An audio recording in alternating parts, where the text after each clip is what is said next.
Good morning, you guys. So we have been in 2021 for 200 days. We have 165 days left of 2021. I started keeping track of the days this year because I've realized the older you get, the faster it goes. And it has helped me to realize how much time I waste and how much you can accomplish within certain time frames. So we have 165 days left. We're still in July. It's July 20th. So we're still in Fibroid Awareness Month.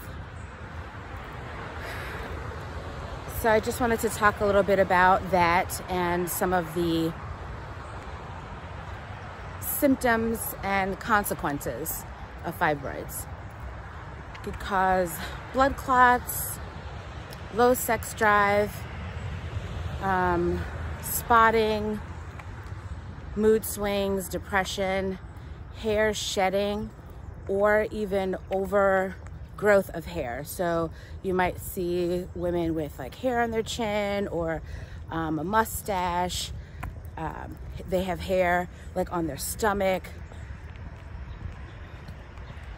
Estrogen dominance, of course, is the cause of all of this. And I was watching a video the other day and it said, you know, so many women are getting hysterectomies, especially Black women. For some reason, we have fibroids at higher rates than others. And since a lot of this is estrogen driven and emotional driven, that made sense to me because there are a lot of things that go on in the Black community that just aren't happening in other communities.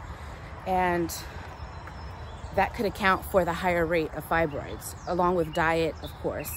You know, a lot of people in the Black culture don't believe in counseling. You know, we've always taken the attitude of, we'll survive, we just got to keep moving, and loud car going by.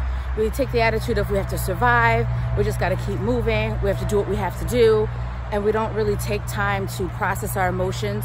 We're always living in survival mode a lot of the times. So that takes away the opportunity to go for counseling or just take time for yourself to slow down for a minute, process your feelings, and then boom, there you go. So there's lots of things that contribute to fibroids, and I have a list here, but I think I remembered it all. So let me just pull out my list for a second.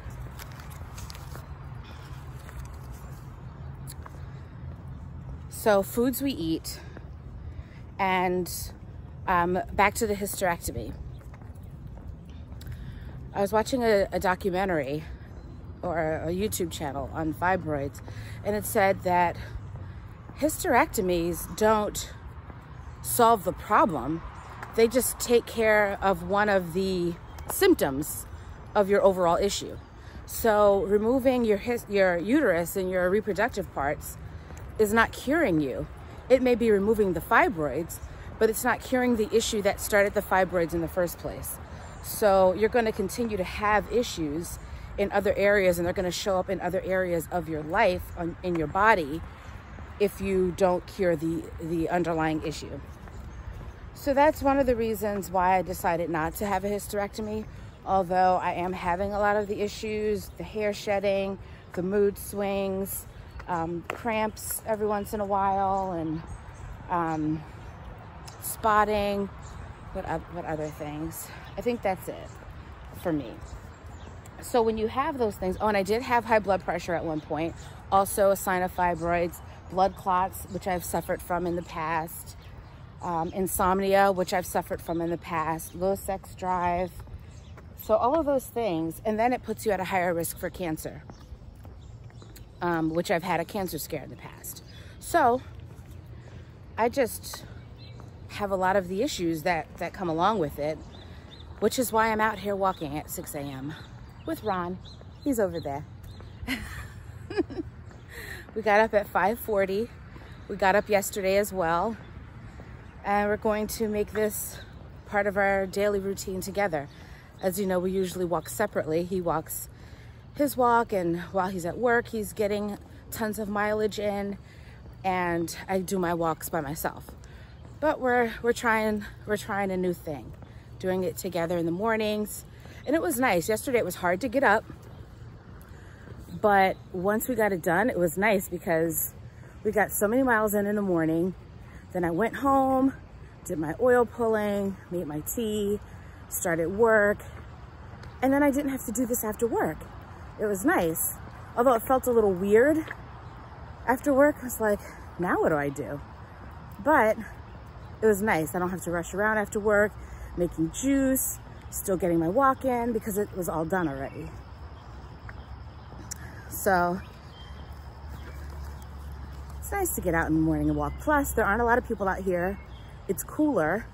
I did have a jacket on. I have it around my waist now, but sun's up. Although it's not shining brightly, I'm still getting that sun exposure and still getting some fresh air and oxygen through my lungs and on my skin. You can hear the birds. They probably think I'm talking too loud so early in the morning. There are a couple people on the trail, but not a lot, which is nice.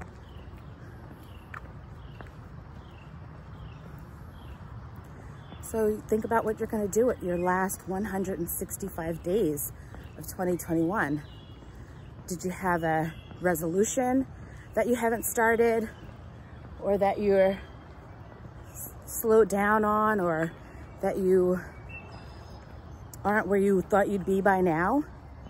It's not too late. We have 165 days left. We can do a lot in 165 days. So tell me what you're going to do.